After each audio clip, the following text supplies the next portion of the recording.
نيستلي أكبر شركة للمنتجات الغذائية في العالم وأخبث شركة على وجه هذه الكرة الأرضية، شركة مجرمة حرفيا وبمعنى الكلمة. والسبب هو أنهم صنعوا منتج اللي تسبب وفاة الأطفال الرضع، وهذا الشيء كامل على قبل الفلوس، وأنهم يزيدوا من الأرباح ديالهم، زائد أنهم متهمين باستغلال الأطفال القاصرين أو ما يسمى بتجارة العبيد في الدول النامية، وزيد عليها أنهم تسببوا في جفاف لبعض الدول باش أنهم يعلبوا الماء في قراعي ديال البلاستيك يبيعوهم للناس اللي من حقهم أنهم يشربوا داك الماء فابور حيتاش ديالهم اصلا. ومن بعد ما غيسالي هذا الفيديو ثيق بي غادي تستغرب كيفاش شركه نيستلي مازال كاينه وخدامه ليومنا هذا، لانه فيما يتعلق بالشركات اللي خدامه بدون اي اهتمام بحقوق الانسان او القوانين الدوليه لحمايه المستهلك، فرا نيستلي هي الطوب ديال هذه الشركات. واخا بدات كشركه اللي الهدف ديالها هدف نزيه لاقصى درجه، الا ان العبره في الخواتيم كيف ما كنقولوا.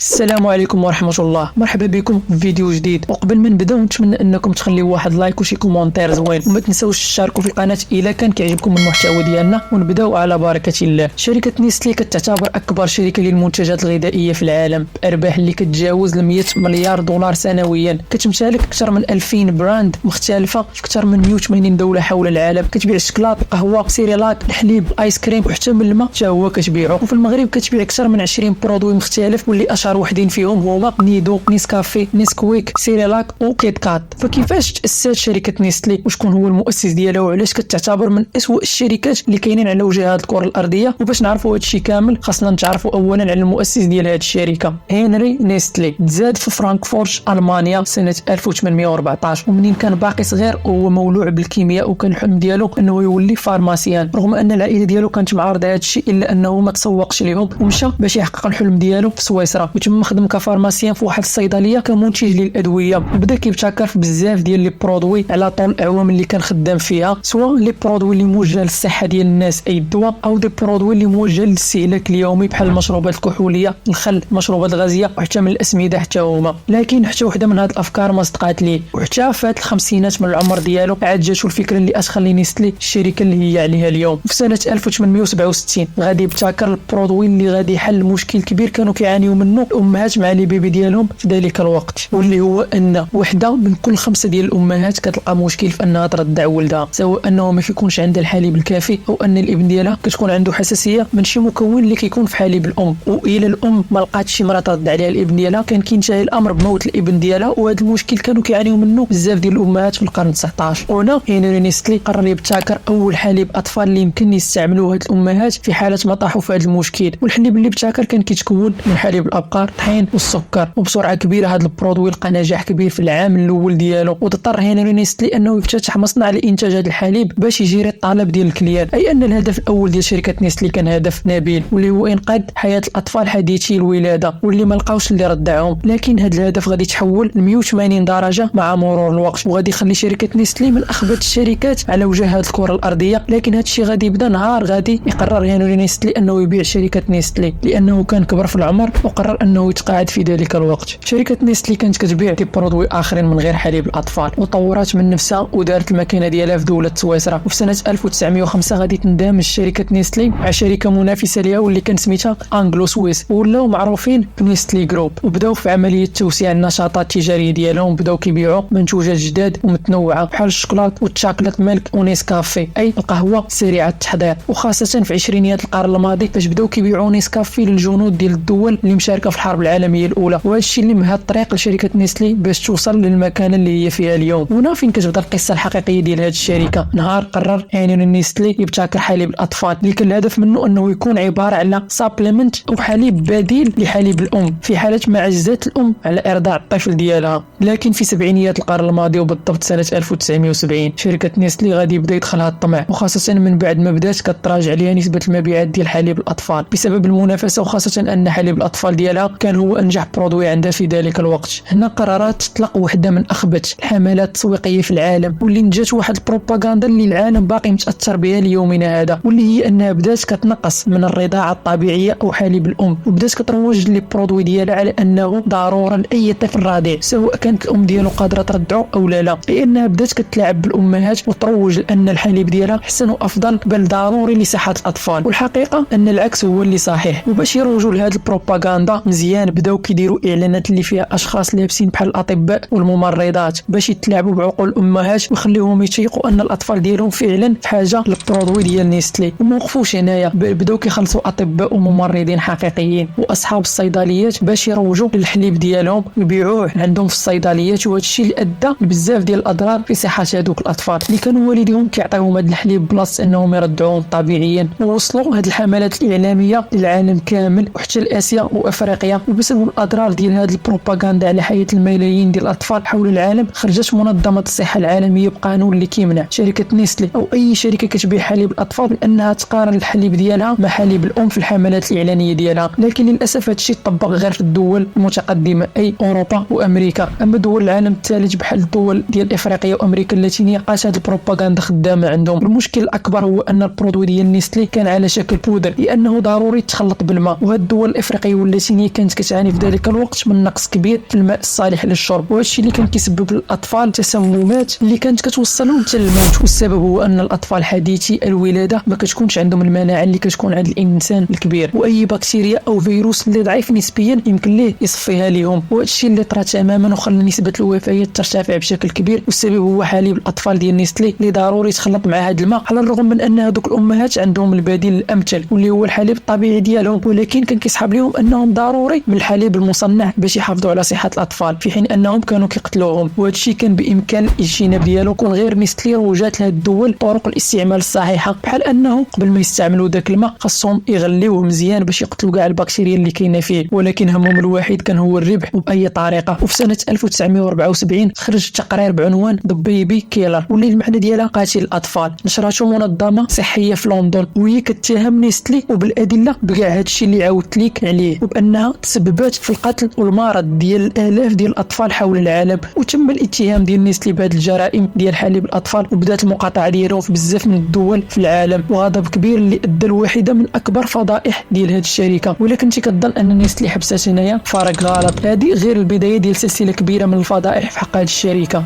ثاني اشهر برودوي عند نيستلي هو الشوكولاته بطبيعه الحال لكونها شركه سويسريه، لكن اللي ما كيعرفوش بزاف ديال الناس هو كيفاش كيتصنع هذا الشوكولاط. المكون الاساسي ديال الشوكولاط اللي كيتصنع في العالم كامل وماشي غير ديال نيستلي هو نبته الكاكاو واللي كتزرع بشكل اساسي امريكا اللاتينيه وغرب افريقيا. ونيستلي الكاكاو ديالها بطبيعه الحال كيتزرع في افريقيا، والعمال اللي مسؤولين على انتاج هذا الكاكاو ما هما الا اطفال اللي السن ديالهم ما كيتجاوزش 14 و12 سنه، واللي كتمارس عليهم نيستلي جميع اشكال العبوديه وكتخلصهم ب1 ريال الواحد، وهذا الشيء كامل باش تنتج الشوكولاط وتبيعوه دول العالم الاول وتدخل ملايين الدولارات سنويا على دار هاد الاطفال. وهذا الشيء سنوات ونيستلي خدامه به وحتى واحد ما خسر ليها الخاطر او دوا معاها حتى لسنه 2000 فين خرج تقرير كيتهم شركه نيستلي وبعض من اكبر شركات الشوكولاط في العالم كامل باستعباد اطفال والاستغلال ديالهم ماديا وجسديا في حقول الكاكاو. وهذا الشيء خلى نيستلي وهاد الشركات انهم يسينيوا التزام بانهم في غضون 5 سنوات يتوقفوا عن تشغيل الاطفال والاستعباد ديالهم، ولكن بطبيعه الحال هذا الشيء ما طراش، وباقي لحد الان الاطفال في افريقيا خدامين في حقول شركه نيستلي بنفس الظروف ونفس الاجر اللي ما كيسوى حتى ريال. ومازال نيستلي والشركات اللي بحالها كيستغلوا في الموارد الطبيعيه والبشريه ديال قاره افريقيا بلا رحمه وبلا شفقه. وبالطبع فار شركه نيستلي ما وقفتش هنايا، نيستلي هي المعلب الاول في العالم للماء الصالح للشرب، اكثر من 50 براند كتباع في مختلف دول العالم، والطريقه باش وصلت لهذه المكانه الكبيره حتى في البيع والشراء ديال الماء فرات تسببت ليها في بزاف ديال الفضائح مع مرور الوقت. والطريقه هي انها كتمشي لاي بلاد وتشري منابع المياه من عند هذيك الدوله باثمنه اللي قليله وتعنب داك الماء في القراعي وتبيعوا لهذوك الناس اللي هو اصلا من حقهم وديالهم. هنا كاين اللي غادي يجي ويقول لك هادشي راه كاع شركات المياه في العالم كيديروه وحتى في المغرب كيديروها، متفق معك، ولكن نيستلي كدير هادشي في اغلب الدول الفقيره واللي عندها نقص كبير في المياه الصالح للشرب، وهي كتجي وكتستغل هاد الاوضاع للصالح ديالها بكل بروده وتبيع لهذوك الناس اللي ما عندهم حتى باش يعيشوا الماء اللي هو في الاصل من حقهم، واغلبهم كيموتوا بالعطش او كيضطروا انهم يشربوا الماء الممسخ حيت ما عندهمش باش يشريوا الماء من عند شركه نيستلي. ولكن الطامه الكبرى هي ان السي او ديال شركه نيستلي من بعد ما تم الاتهام ديالو بهذه الاتهامات خرج وصرح بالصوت والصوره سنه 2005 على ان الماء ما كيتصنفش حق من حقوق الانسان واللي بغاه خاصو يشريه. وانت دابا قول لي واش هذا الشيء عادي او لا؟ والمشكل الاكبر هي انها كتمشي لهاد الدول وتبقى حتى كتسالي لهم اخر قطره من الماء اللي عندهم في ديك البلاد وتعلبهم في القراعي وتديهم تبيعهم في اوروبا وامريكا، وهذا الشيء اللي تسبب في ندره المياه في بزاف ديال الدول وخاصه باكستان اللي نيستلي تسببت اليوم في ازمه كبيره في الماء الصالح للشرب. وفي ولايه ميشيغان الامريكيه اضطر القضاء باش يتدخل باش يوقف نيستلي من بعد ما قربت تسالي الموارد المائيه اللي كانت في هذه الولايه، وزيد عليها المئات من الاتهامات والادعاءات والفضائح اللي واجهتهم شركه نيستلي على طول هاد 50 عام الاخرى، واللي الا بقينا كنذكروا فيهم كاملين ما غنساليوش هذا النهار، حيت راهم بزاف وبلا حساب. واي دوله نقلات ليها هاد الشركه مقر العمليات ديالها باش تنتج اي برودوي في ديك البلاد الا وكدير شي مشكل وكتزيد بحالها بحال الا ما طرا والو. وهذا الشيء كامل على قبل الزياده في المبيعات والزياده في الارباح والاستحواذ على اي شركه صغيره في مجال المنتوجات الغذائيه، اي ان الشركه انتقلت من هدف نبيل اللي حل مشكل كبير لشركه تسببت بالامراض والوفيات لبزاف ديال الناس على قبل الفلوس. وهذه هي القصه ديال شركه نيستلي كامله، وهذه مجموعه الفضائح الكبار اللي تشهرت بهم هذه الشركه على طول السنين. وهذا الشيء اللي كان في الفيديو ديالنا ديال اليوم،